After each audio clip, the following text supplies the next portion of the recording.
bapak, saudara-saudara, orang muda, remaja dan anak-anak yang terkasih, pertama-tama diucapkan selamat tahun baru. Hari ini, Jumat 1 Januari 2021 adalah Hari Raya Maria Bunda Allah. Kita akan merenungkan bersama-sama Injil Matius bab 2 ayat 16 sampai 21. Mari kita membuka renungan ini dengan tanda salib. Dalam nama Bapa dan Putra dan Roh Kudus. Amin. Mari kita siapkan hati kita untuk mendengarkan dan merenungkan firman Tuhan dari Injil Matius bab 2 ayat 16 sampai 21. Setelah mendengar berita kelahiran penyelamat dunia, para gembala cepat-cepat berangkat ke Bethlehem dan mendapati Maria dan Yusuf serta bayi yang terbaring di dalam palungan. Ketika melihat bayi itu, para gembala memberitahukan apa yang telah dikatakan kepada mereka tentang anak itu. Dan semua orang yang mendengarnya heran tentang apa yang dikatakan gembala-gembala itu. Tapi Maria menyimpan segala perkara itu di dalam hati dan merenungkannya. Maka kembalilah gembala-gembala itu sambil memuji dan memuliakan Allah karena segala sesuatu yang mereka dengar dan mereka lihat. Semuanya sesuai dengan apa yang telah dikatakan kepada mereka. Ketika genap 8 hari umurnya, anak itu disunatkan dan ia diberi nama Yesus, yaitu nama yang disebut oleh malaikat sebelum ia dikandung ibunya. Demikianlah Injil Tuhan, terpujilah Kristus. Ibu bapak, saudara-saudara, orang muda, remaja dan anak-anak yang terkasih, sekali lagi selamat tahun baru.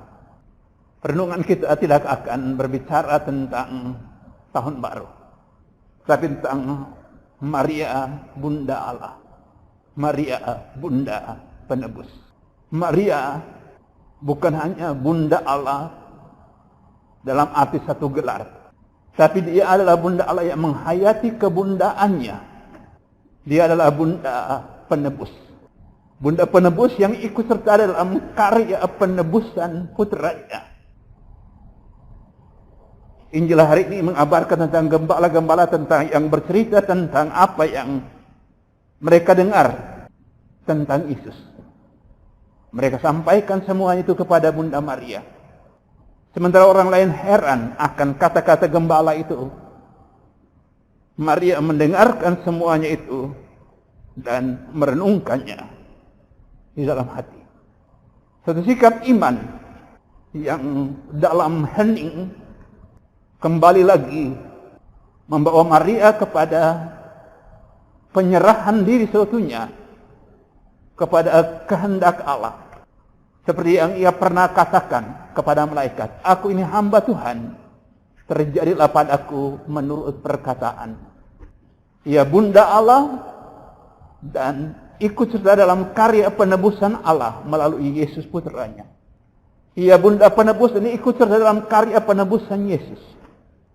Ia berjalan di jalan Yesus, menghidupi apa yang dijalani oleh Yesus, ikut serta di dalam jalan salibnya, penderitaannya. Dia sungguh Bunda Allah, dia sungguh Bunda Penebus.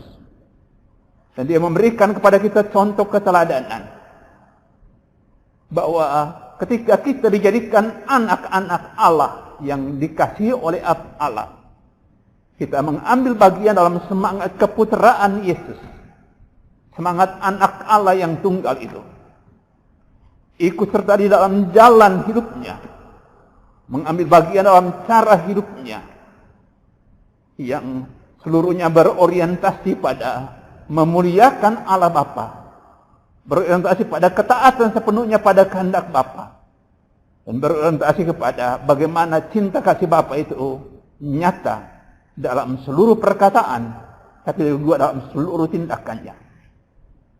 Segala-galanya ia lakukan agar manusia beroleh sukacita, beroleh damai sejahtera, agar manusia bahagia dan selamat.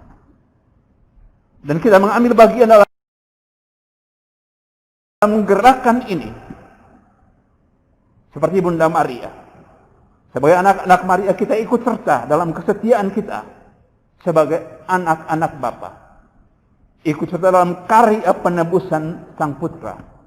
Mengambil bagian dalam karya penyelamatan itu dengan hidup seperti yang Tuhan mau. Dengan berkata dan bertindak seperti yang Tuhan mau.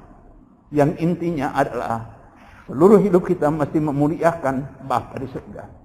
Yang intinya adalah perkataan dan perbuatan-perbuatan kita mesti mencerminkan kembali perkataan-perkataan dan perbuatan-perbuatan Yesus. Yang arahnya adalah kebahagiaan, sukacita, kehidupan manusia.